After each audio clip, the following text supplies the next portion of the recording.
qofshin për pejgamberin tonë alayhi salatu wassalam, për familjen e tij, për shokët e tij dhe për ata besimtar të cilët e përsjedhin këtë rrugë deri në ditën e fundit. Xhamati i dashur, sot është dita e xumës, dita më e mirë e javës, prandaj e lutim Allahun e Manushëm të bën kabul namazin e xumës.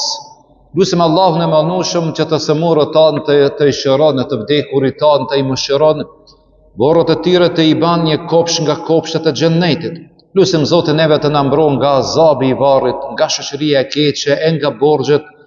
E lutim Allahun që të ruan në evladët e tonë, kudo që janë, të i ban të hajrit për veten, për familjen dhe për shoqërinë dhe mbi të gjitha xhamat. E lutim Zotin që fjala jone e fundit e dalë prej kësaj bote me u kanë duke e thonë me zemër e me bindje, me la ilaha illallah Muhammedun Rasulullah, amin. Xhamat, për këtë xumën inshallah do të shpjegojmë një hadith pejgamberit ton alayhi salam që ka të bëjë për përgjegjësinë që ka prindi kundrejt fëmijëve vet, pra familjes, gruas dhe fëmijët e vet, dhe përgjegjësia e tij që mos t'i la fëmijët e tyre të lipin, pra të shtrinë dorën e të jetojnë pra si fukara. Prandaj hadithin që do e cekim ka të bëjë me një sahabi i pejgamberit ton alayhis salam, ka pasur Sa'd ibn Waqqas, dhe ky shok i pejgamberit Allahut ka qenë një prej 10-ve të përgëzuar me xhennet.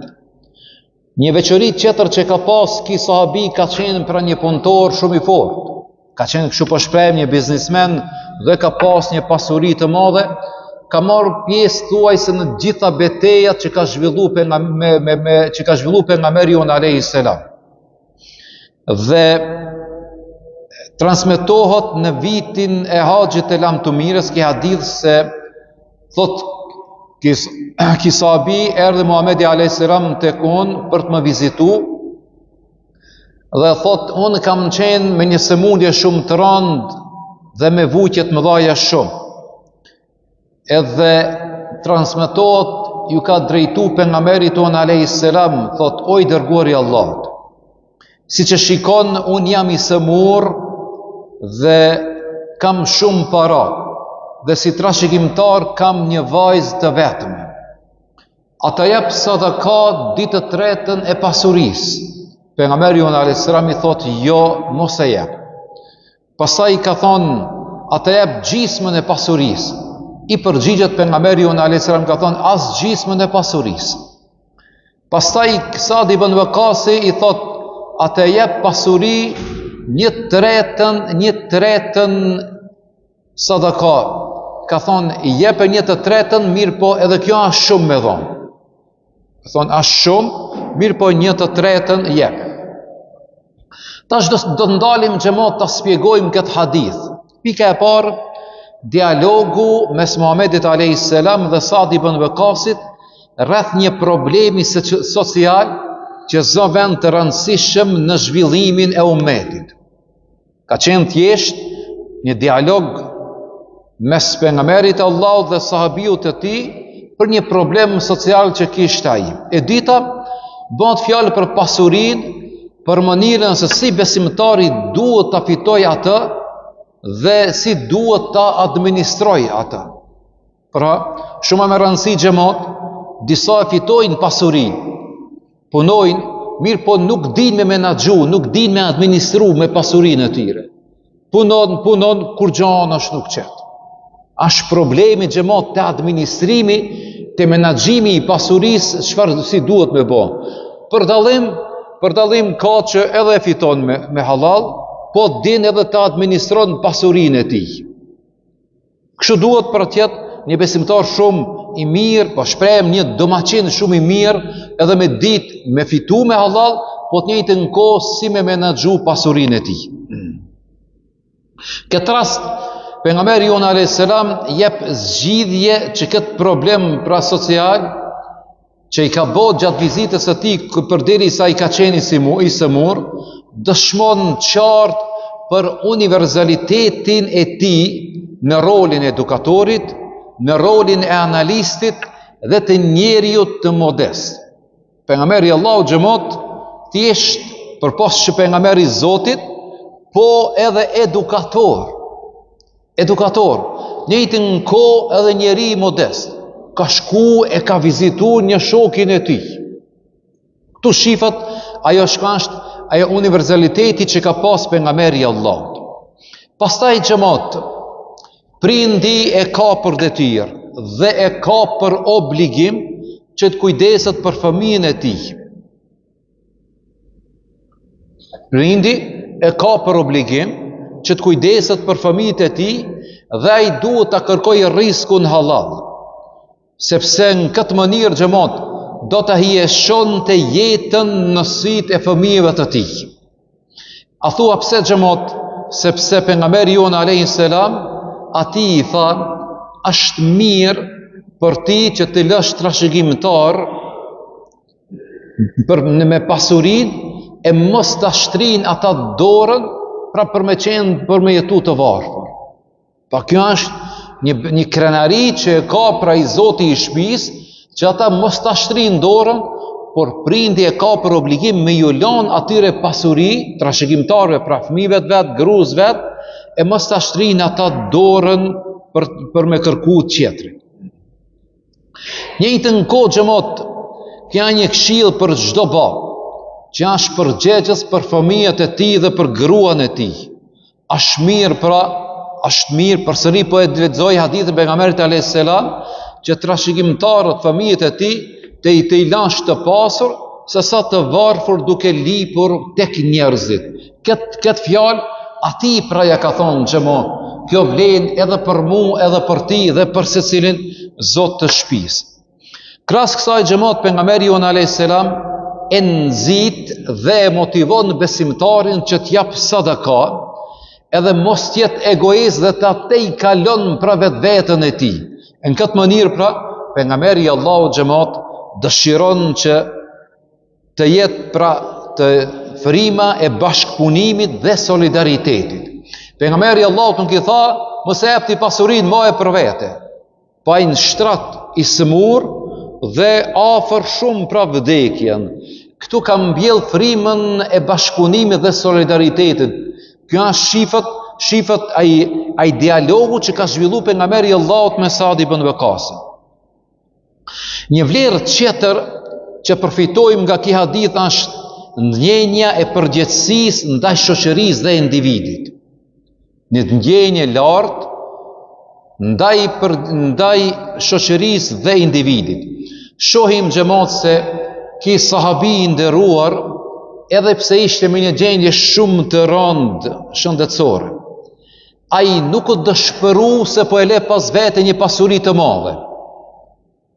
Kujtohet fillimi i hadithit, i thot pejgamberit ton alayhis salam, un kam shumë para dhe kam pasuri të madhe, e kam një vajzë të vetme. Ki tani mo nuk dëshpërohet se po lo pas vete pasurinë. E dita, nuk dëshpërohet e as nuk ka frikë nga vdekja, se ki xhamat, ki sahabi tani mo ka mendu për muslimanët. Ka mendu për muslimanët, kalon pasurit, nuk dëshpërohet fare pse po le pasurit, anë shtratin e vdekjes, ndal nga dal me smundjen e madhe që e ka pas, po të njëjtën kohë nuk e ka pas as frikë pra vdekjes. Nga ky hadith xhamat përfitojmë gjithashtu vlerën e vizitës të sëmurit. Përsa i përket pra ati që viziton, në radhë të parë, ky njeri pra ka kry një obligim prej obligimeve që kemi kundrejt vëllezërve tanë pra besimtar. Pejgamberi Allahut shifet për modestin që ka, shkon e viziton një shok të tij i cili mo ka qenë i sëmur. Kemi hadithin e pejgamberit ton alayhis salam i cili ka thonë: muslimani ka 5 detyrime ndaj vëllahu të tij musliman. E para, t'ia kthej pra përshëndetjen. Dikush neve në përshëndet, ne kemi për obligim pra me ja kthi përshëndetjen atij. E dyta, ta vizitoj kur të sëmurët. E treta, t'ja përcjell xhenazën. E katërta, t'i përgjigjet ftesës së tij dhe e fundit të lutet për të kur ai të shtin. Këto janë nga 5 obligime që i kemi kundrejt pra besimtarve, nësi besimtar ata që kemi këtë rast ka përmend pejgamberi i Allahut, kur të sëmurët pra e kemi për obligim me shku me vizitu ata. Kur jemi të kjo xhamot me që përmendet në hadith edhe përfitimet që nxjerrim nga ky hadith, është mirë me përmend se kur dikush viziton një të sëmur, kjo i kujton atij rëndësinë dhe vlerën e shëndetit që ka. Filoni ai sëmur dhe ti ki shnetin dhe ti shkon e viziton ata. Dhe të njëjtën kohë unë edhe ti duhet me mendu, Zoti mu ma ka dhënë shnetin, elhamdulillah. Përderi sa e vizitojmë pra një të sëmur. Pastaj kur e bëjmë këtë mirë edhe e kuptojmë vetës çfarë dobi të madhe Zoti neve na ka dhënë, vlerë të madhe me shëndetin, vizita e të sëmurit xhamot e forcon lidhjet mes njerëzve dhe kjo vizitë forcohet edhe më tepër kur të shërohet ai inshallah, ai sëmur. Dhe sa herë që do e takosh pra të sëmur, kur ka qenë pra dhe tani më ashëru, ai ka me ta majt mend me thonë filani, a pas kanë mu më ka pas vizitu. Pra shtohet edhe më tepër respekti ndërsjellë si besimtar. E sa i përket të sëmurit, normal se e para lehtësohen dhimbjet dhe vuajtjet e tij. Dhe është nga edukata xhamat, ati pra me i thonë fjalë të mira. Ti kana mirë, mora vesh se ishe pak më i smut, po mdokësh më mirë kanë këshe, inshallah ti ban mirë. Dhe është mirë xhamat me bë dua për ta. Po nga suneti pejgamberit tonë alayhis salam është mirë me lexu elhamin pra atit të sëmurit. Me lexu në elham, me bë dua edhe me dhon fjalë motivi për të sëmurin.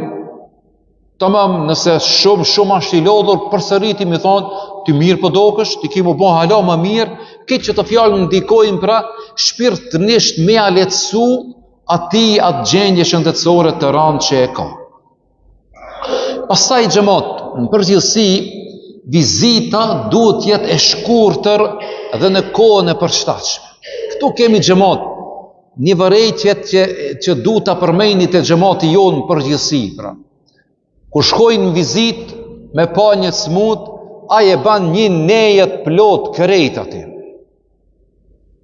Ka shku me pa të smutin, edhe janë detyru njerëz xhamot nga përvoja, nga vizita dhe nga rastet kur i dëgjojmë, të sëmurin me largu prej dhomës, me qitë me një dhomë tjetër pak më të vogël, që ata kur që të vinë me pa, me thonë s'po ka vend ku më ullë këto, mirë po kisë po pajton, po del tjetër në sobë, në salon ati, saloni 5 me 4, 6 me 5, edhe ki neje po e ban, ndërkat që a i derman atu bon në sobën tjetër se anë shumë i smut. Ashe xhamot do, nuk janë vetëdijshëm në këtë rast, se si duhet mos sjell me një vizitë që duhesh me bën një smuti. S'po ka mund ku më shku, nota e gatë, dimën sa dush, orë sa dush me nejtë edhe shtyp, pin 6 deri në 10. Ka me pa në filani se i smut. Ama 4 sa duhet me shku me pa ata, pa ata që e kanë një smut ati, o në shpi, o në spital o burra, a i ka nejtë gjithë natën në spital, apo gjithë natën ati, ashtë për kujdes për ta, dhimta, pa gjumësia, lodhja, krejt këto me antar, një smut, këtë familja janë smut xhamot, kështu po shpreh.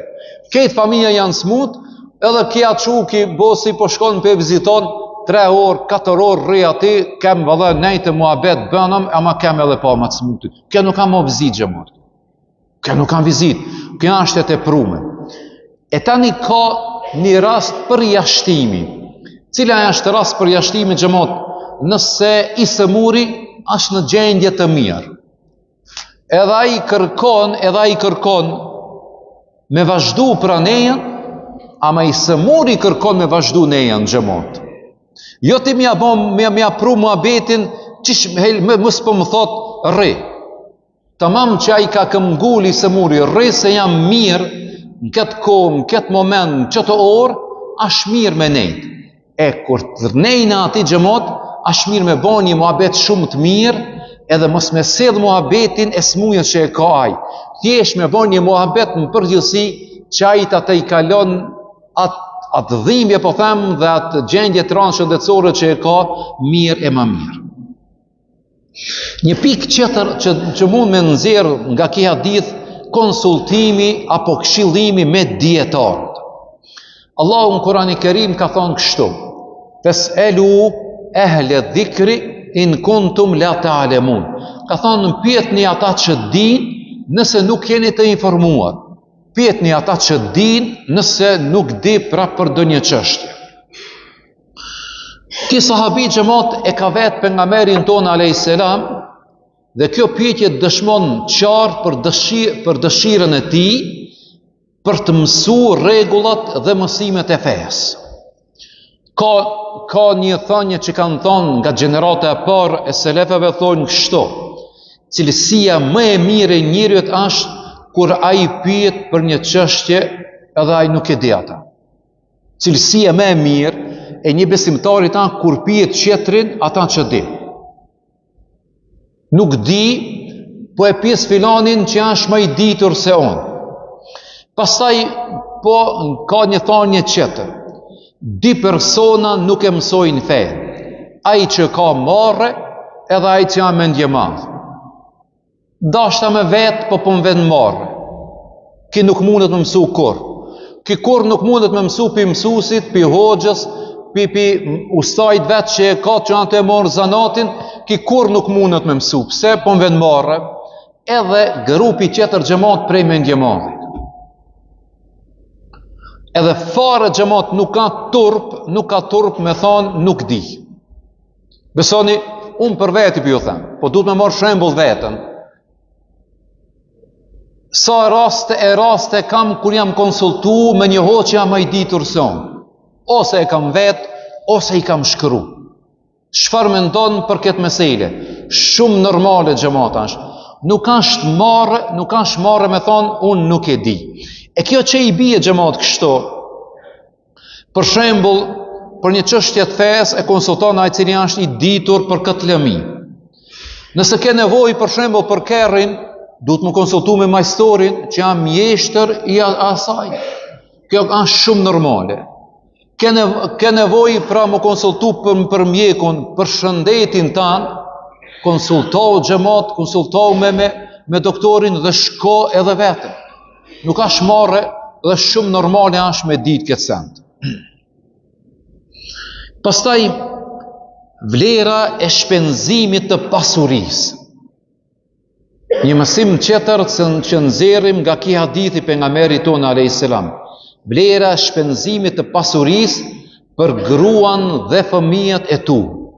Ky hadithi pejgamberit tonë alayhis salam xhamat nafton të i mbajmë fort lidhjet e tona farefisnore. E nëse i dashur xhamat, ti dëshiron me dhonë sadaka, në radhë të parë duhesh me dhonë për të afërmit e tu. I Zoti i shtëpisë, dinarin, pasurin mas mirti që argjon, ka thonë pejgamberi jon alayhis salam, ai i cili jep pra për familjen e tij. Kjo është shumë në rregull. I fiton disa vape, ka thonë pejgamberi jon alayhis salam. Edhe e ke të afër, edhe e jep edhe për sadakan që e jep. Pra i ke këtu dish problemi.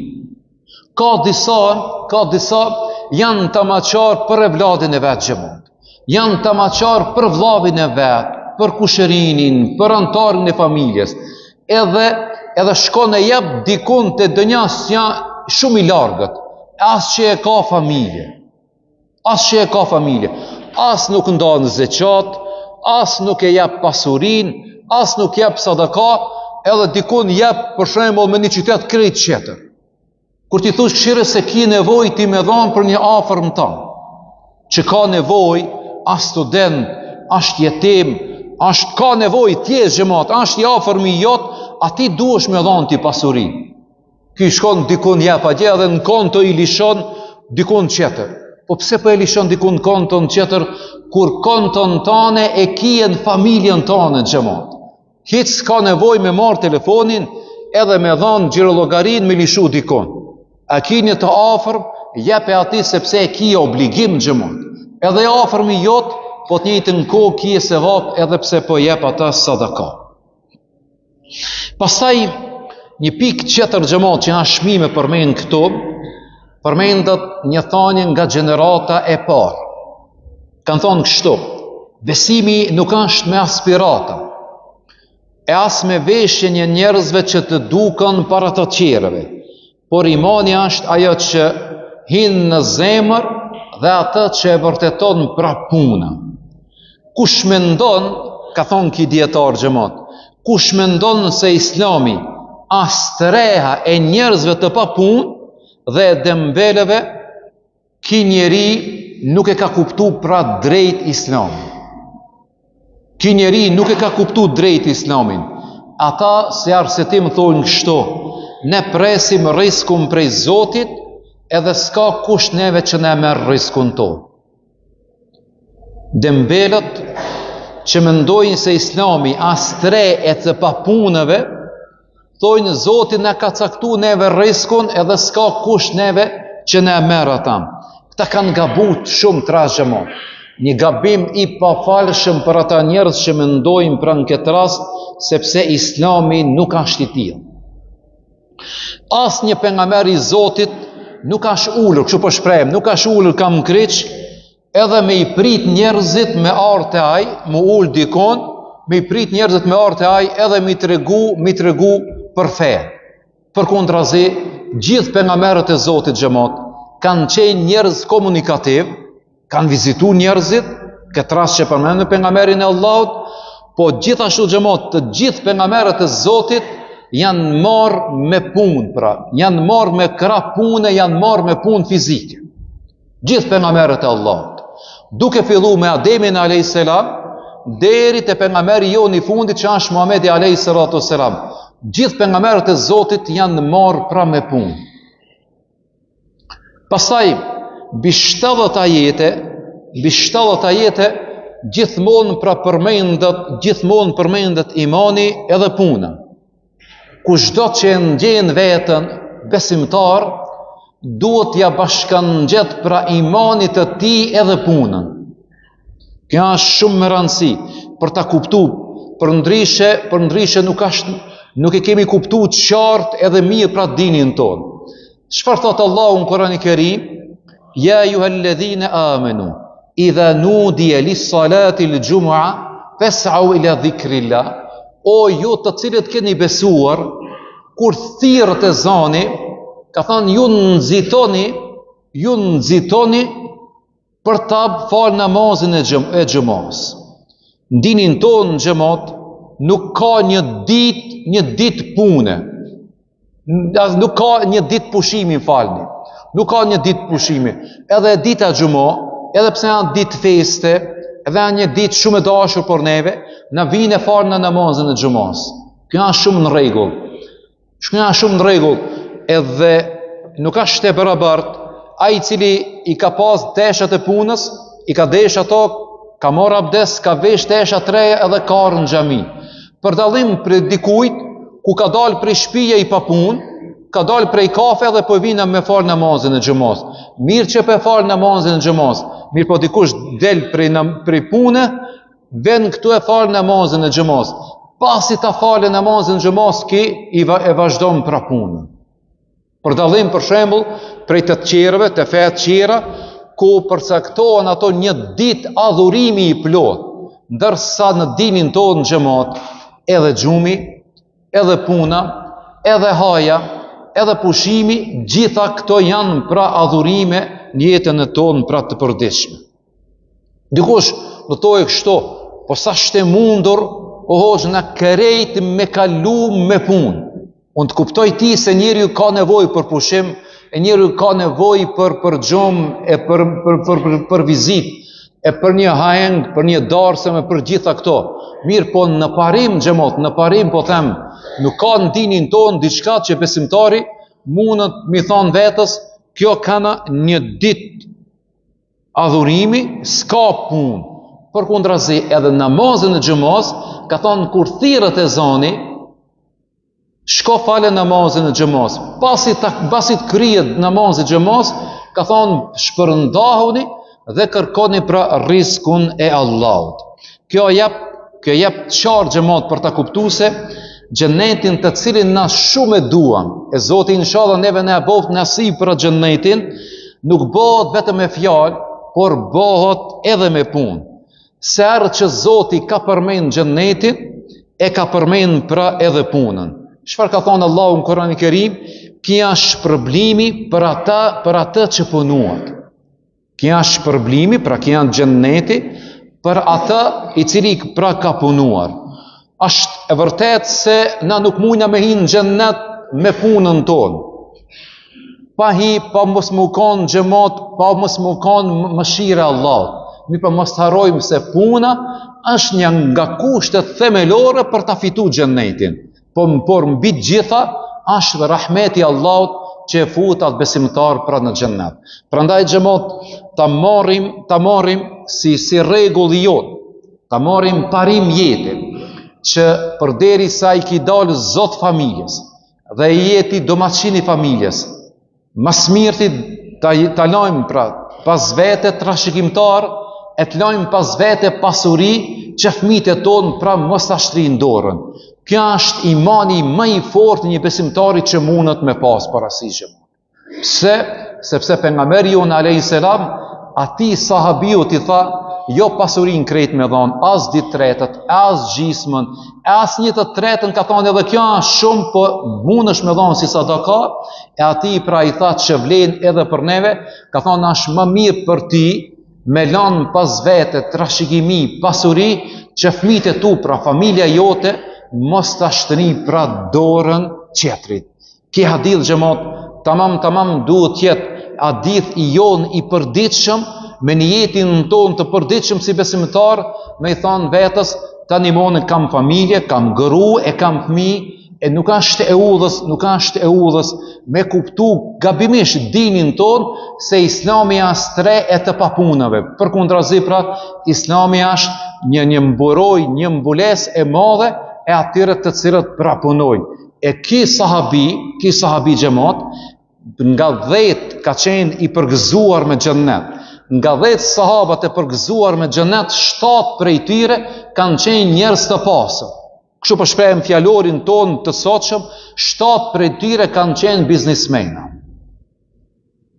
7 prej tyre përgëzuam qish prej kësaj dunjaje se ka mu kanë banori i xhennetit, ama ai kur e ka marrë vesh këtë hadith, kur e ka ndëgju këtë lajm, ai nuk e ka lënë punën, u bë unë më po shkoj në xhenet. Përkundrazi xhamat, ai edhe më tepër ka vazhdu me punu, sepse ka kuptuar se jeta pa punë pra nuk ka kuptim.